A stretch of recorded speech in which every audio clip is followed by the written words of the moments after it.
Hey, what's up guys? Welcome to the channel, and this video is going to be my review of the PlayStation 5 and the Xbox Series X after a year of much use when it comes to the games and the controllers and just the overall subscriptions that we have with these consoles. It's been quite a journey when it comes to playing these games, and we're gonna start out with I got the Series X. It was 2 days before I got the PlayStation 5, and I remember bringing the Series X home. It took a little while to get connected to linking it up to the Twitch, and I think I had some issues with the whole Twitch connection. But I was playing Assassin's Creed Valhalla for the first time, and I was quite impressed with the graphics. It was something I haven't experienced before, so it was pretty good. And then I remember playing the Warzone before we got the new Warzone map. It was Verdansk, and Verdansk was definitely an amazing map to behold on the previous consoles. But to experience it on the Series X, the power of that console, which to me I would say is like a mini PC, was quite impressive. It was very lightning fast. The characters moved around very fluidly. I was just having a blast. The detail on the map from all the resolution sharpening was amazing. Like, I really felt like I was pretty much on a PC trip when I was playing on the Series X for the first time. And then 2 days later, I got the PlayStation 5. That came in, and I was excited. The whole presentation, unboxing, just looking at the PlayStation 5. I haven't even changed the faceplates. You could see them right there. They're still the same color.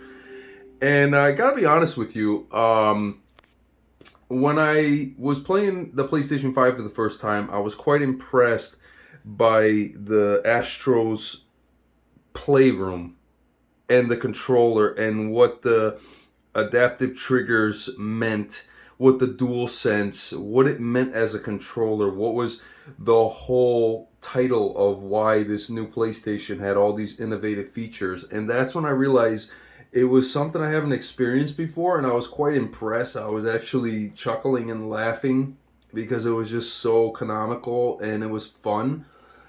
And then once I started playing a game like Warzone on the PlayStation, from that moment on, I was not as excited as I was on the Series X. The Series X gave that raw power, the map, terrain, textures, everything looked sharp, crisp, resolution was nice. But for some reason on the PlayStation 5, it was almost as if they took the layout of the PlayStation 4 Pro, added a little more fast game running features for the FPS, and left it at that. So from that moment on, I realized that the Series X just gave you more detail right off the 2 days. And I was still enjoying it on the PlayStation 5, but I was a little bit upset that the PlayStation 5 wasn't able to give us something very similar to what we got from the Series X. And you're talking teraflop difference of 1 or 2 teraflops. So I guess that does make a difference, okay? So now going back into these consoles, the games. I remember my list of games. I got the Demon Souls, I got the Spider-Man, I got the Godfall. And when I started playing these games, we'll talk about PlayStation first. When I was playing these games for the first time, Spider-Man definitely blew me away. There was a lot of particles and a lot of effects in that game that made it feel definitely next gen. Demon Souls was awe-inspiring. The FPS, the design of the layouts of the environments, the atmosphere was very next gen to me. That was a game that was definitely next gen. When I played Godfall, I did feel like I was playing next gen, but something about Godfall just kept rewinding and playing the same thing over and over again. I think it was just the way you move around on the map. It just felt very, very laborious, the same. And so what I realized is that there were certain games that had this anticipation, this nostalgia of it. They're going to be so good, and they turned out to be not even close. But at the same time, a lot of the games for the PlayStation 5 were pretty good. They hit right on the spot. I got the Neo Collection game. I remember I was playing that game and I was just blown away by that. Assassin's Creed Valhalla. Just amazing titles, okay? And then I got into the Black Ops Cold War. I think it was Cold War. Yeah, I think I was playing it for the PlayStation 5, so it was quite impressive. Okay, so now you know my take on the whole PlayStation 5 console game, controller. Now, when it comes to the Wi-Fi, I don't know if it's my LAN cable that I use, or is it just a problem with the Wi-Fi features that are built into the console. That's something you guys can comment about. So that's something I've had issues with on and off. I could still purchase a new LAN cable and find out if that's the case. All right, now we're going to be going into the Series X. And this console, believe it or not, is powerful. It's got great design.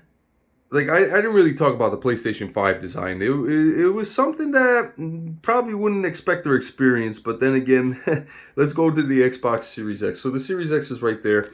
And one thing I got to say about the Series X is it's just compact. It's tough built. The games play very well. I notice what the Xbox does is that they give you a very sharp, detailed image, background environments. They really, really fine-tune what you're looking at on the screen, and they give you all the features that your TV is capable of producing. And most of the time, it's very well pleasing. Now, one thing I noticed about the PlayStation 5 that's interesting, and I needed to point this out, is that I noticed that the cinematography for environments, when you're moving around in games in PlayStation 5, try this out. Play a game, the same game on PlayStation 5, and tell me if you notice that for some reason PlayStation's movement of FPS frame rates, for some reason, seems more intact and fluid. And when I play it on the Series X, I just feel like it's still giving you 60 FPS, 120 FPS, but it's also got a limiter. What I mean by that is it doesn't feel as translucent as the PlayStation. It doesn't draw you in the way the PlayStation does. Now, maybe it could be just me and my eyesight, but that's that. Now, if you look down there, there's my PC. I was able to get a PC. Shout out to Slain Dog, Missed Slain Doggy. If you guys haven't subbed to his channel, he helped me out with this PC. It's got a 3080 RTX in there, and I also have the 5950X Ryzen 9 CPU. It's got 2 terabytes of Western Digital storage, SSD. It's got 4 fans running in there. You could see them right now. It's a small, compact PC, but it packs, I would say, about $4,000 worth of tech in there. Everything that you would need to have a really good running PC, it's all in there. And I just have to commend Missed Slain Doggy one more time. Thank you. I have not had the time to really think about a game that I could play on PC to see how much better it runs and plays as opposed to the Series X and the PlayStation 5. And the reason being is because I've been playing a lot of PlayStation 5 and Series X with the capture card, and so that's mainly why that PC is running. Now, if we go back into these consoles, there's 2 things that are targeting for the end of this year, okay? And the one thing is PlayStation 5 they have a plan, and their project is PSVR 2. And the reason why I say PSVR 2, because all the emphasis was about the PSVR 2. And that's something that they want everybody to get excited about, everybody that has a PlayStation 5. Because this PSVR 2 is going to have all kinds of features built into the tech, the hardware. and it's going to be connected to the PS5 because they advertise it as a PS5 compatible console. So we're going to get top of the line VR technology, games, the whole headset, the tracking, the eye tracking. It's going to have DualSense features built into the headset. I think Jim Ryan is trying to project a huge profit increase with the whole PSVR 2, and that's why that's something that he's utilizing. He knows that Xbox is not probably in the plans of getting their VR headset up and running. And so this is something that he is going to bank on. This is something that he's going to put all his bank and money into. And the whole innovation of PSVR 2, I think, is going to be inspiring for PlayStation. It's going to bring in a lot of profit. A lot of people are going to want this headset because the controllers are built from the ground up, connected to the VR headset, to the PlayStation 5. Amazing tech, okay? So that's something that you guys have to keep in mind. Now, when it comes to the Xbox, what their plan is, and I think their plan has already been very successful, and that is the Game Pass. Because with the Game Pass, you pay $15 a month, and to get the Ultimate Game Pass subscription, there's a lot of benefits. There's a lot of games that you normally would have to go out and buy or rent or just any way in general just to try them out. Where on Game Pass, you pay $15 a month, and if the game is available, you get to play it on day one. So that is a plus, okay? I'm not going to talk about the Series S. I don't have the Series S. So I don't want to talk about it as if I know much about the Series S. But what I will say is I am very pleased with the Xbox Series X, and I am well pleased with the PlayStation 5. I know there will always be a difference between the two, but let's face it, if you want to have a particular feel when you're gaming, you pick the feel that you want to have on that given day. So if I feel like I want to be gaming on the Xbox and I want the Xbox experience with the controller, the headset, the game that I'm playing, I'm going to go on the Xbox. But if I feel like I want to play a PlayStation game, I'm going to jump on the PlayStation. And to be honest with you, these two consoles I'm very grateful to have, because right now I look into so much news of people just trying to get their hands on one of these, and it can be really impossible. Now, you can get one through a scalper or through an eBay seller or, you know, any one of these outside sources, but they are going to overcharge you. That's the problem, okay?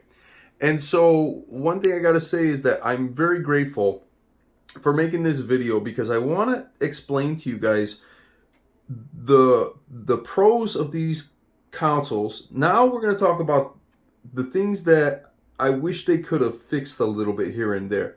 Okay? Now, if these consoles were able to output 120 FPS, then surely for next gen, given about 4 to 6 to 8 years from now, they should be able to push more frame rates, would you say, with all the patch updates and firmware and all that stuff. So let's hope that that's something that they can increase, because if you heard that the new Samsung TVs that are coming out are going to have 144 hertz, which is it the same as 144 FPS? If it is, that's a lot. That's extremely a lot. So that's something that's concerning for me, okay? Another thing, too, is that the internet connection sometimes, for some reason on certain games, maybe it's the games and the developers, but they make these games, and these games tend to just kick you out of matches. And I think that's the most annoying, very, very disrespectful thing for a game to do, is when you're really, really excelling in the game and you're doing really good, and then you get kicked out of the match. You know, most of the time it saves your progress, but then sometimes it doesn't. So that's something that I think they should have fixed. One thing that I'm very, very upset about, this is a con that I feel was dealt to us as consumers, and they took the optical outlet out of both of these consoles, which means that we cannot connect optical cables, fiber optic cables, to get optical sound separate from the HDMI. So the reason why I was stressing that is because when you have a separate optical cable for your sound, what happens is that HDMI cable that you're now using is able to utilize 100% resolution, okay? And now that those cables have been eliminated, those ports have been taken out of these consoles, you now have an HDMI cable that is doing half of its work for the audio. So that's something that I wasn't a fan of, but at the same time, I was hyped for the PlayStation 5 and the Series X. So those are the two things I think I would have changed if it was me making the console, okay? But those are two things that I was quite upset about. That sound to me is very important, okay? One thing that I gotta admit, as the firmware updates came in for the PlayStation 5, the 3D audio became more immersive, impactful, to the point where when you're wearing the headset, it doesn't matter. You don't have to wear their headset. You could wear any headset, and if you got that 3D audio activated and it's working, it sounds pretty good no matter how you look at it. I'm still going to do more tests on other headsets. But at the same time, I'm impressed with what Sony gave us for a console. And I know there's going to be some people that might disagree. I like what they gave us so far. I want to see more. And there's times where I just feel like it could have been better. But at the same time, I mean, look at the time we were in, the time frame of, the whole pandemic and just people not knowing what's going to happen. Business and wholesale just went down the tubes. And, the wrong people got their hands on these consoles, and they ended up selling these consoles at exuberant rates, okay? And then there's probably some of these consoles that have not even gotten to stores yet because they're stuck on ships and boats and all kinds of crates that have not even been opened up. So there's a lot of reasons why a lot of people cannot get their hands on these consoles.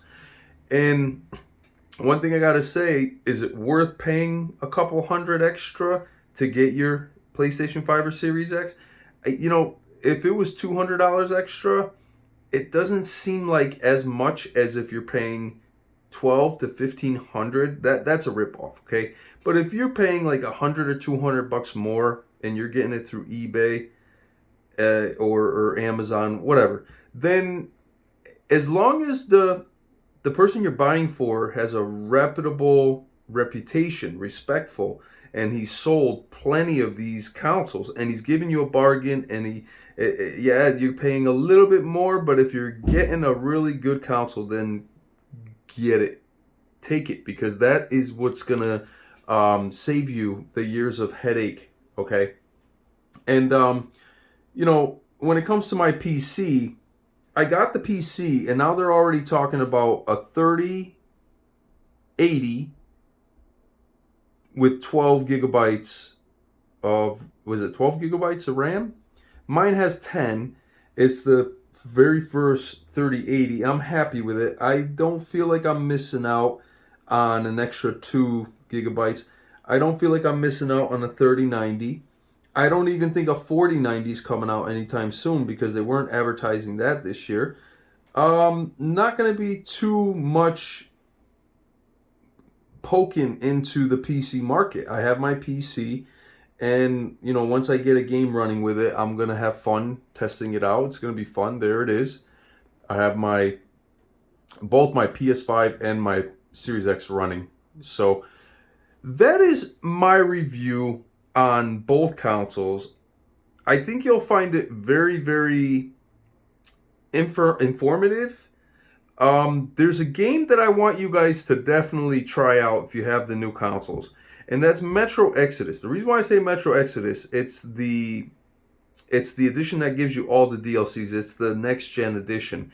Because one thing I noticed about that game, they offer you graphically enhanced backgrounds. They offer you ray tracing, 4K at 60, and global illumination. And when you add all those great features, components together, you get a game that virtually immerses you. Now, immerses you to the point where I can't believe how good the game looks and feels and plays. And so that's something that I highly recommend. Play games like the Metro Exodus. Play games like Ghost of Tsushima. Well, that's going to be the PlayStation 5. Play games like Outriders, now that they fixed a lot of the network issues. Play games that really, really bring you into another world, okay?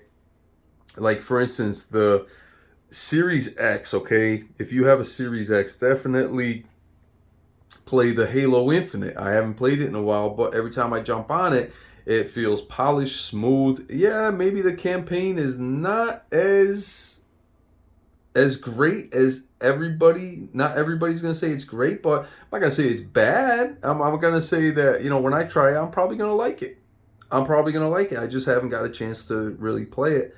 Working 6 days a week will definitely put a toll on your regular time at home. And that's something that you just have to understand. But games that are released that are not 100% polished, I don't recommend, and I don't encourage that to be something that's done in the future. And games, I'm talking about games like Battlefield 2042.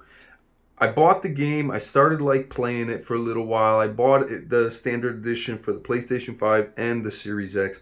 And the game was fun in the beginning, but then I noticed that not only was the game not fully polished, it was broken. And then after each update, I just felt like something else was just wrong with the game.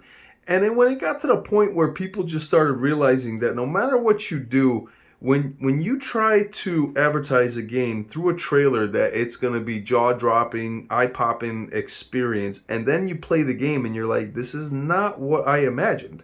I imagined a game that was just going to blow everything out of the water. Just like it was going to be our next Modern Warfare for the season. That wasn't the case.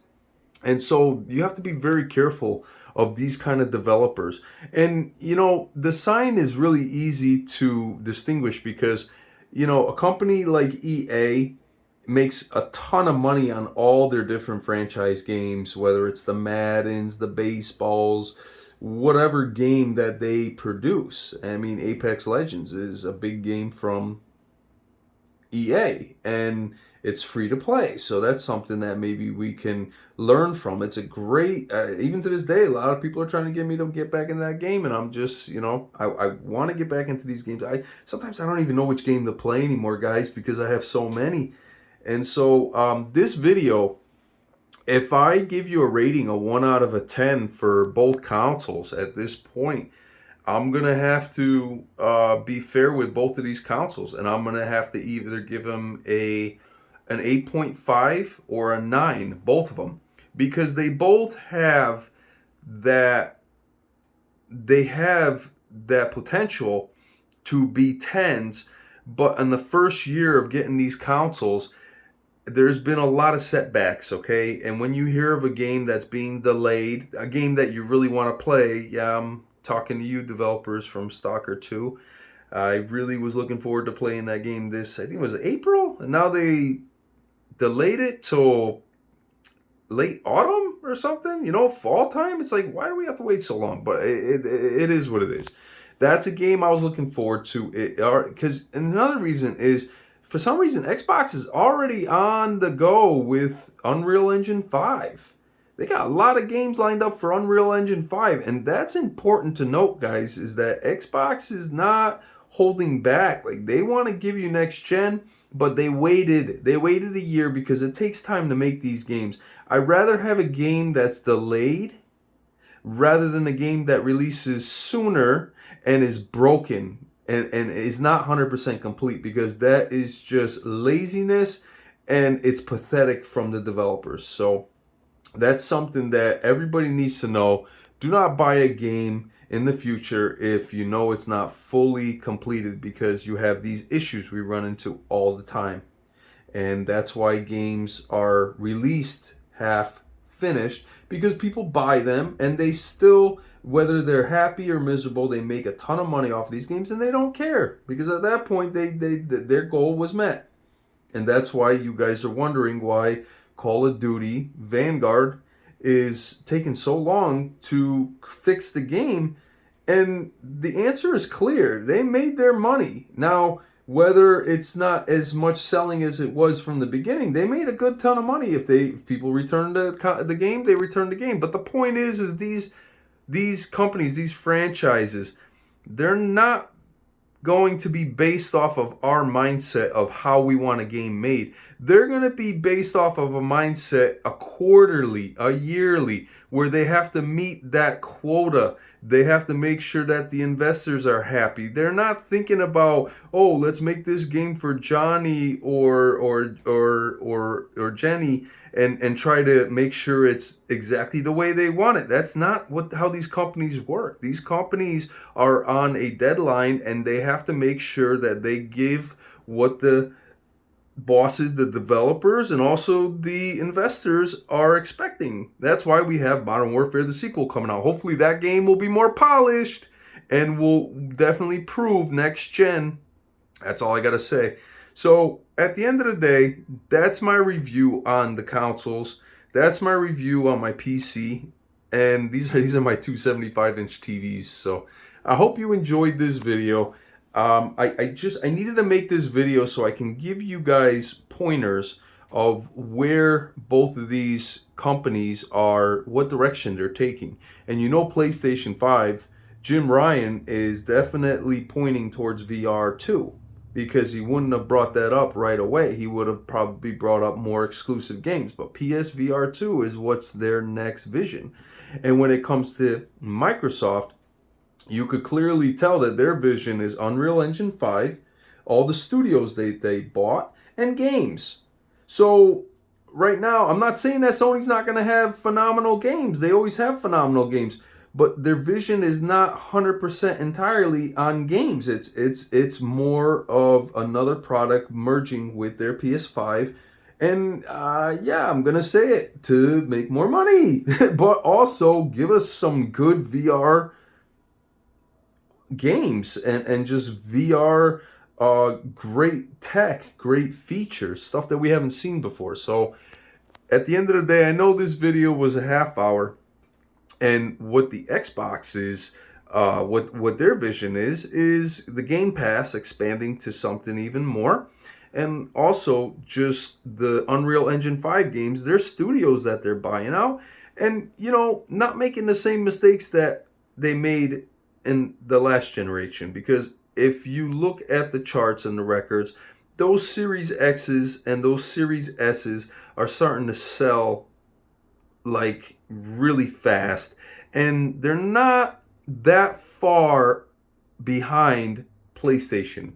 I'm going to say that right now. They are actually in the same pole position.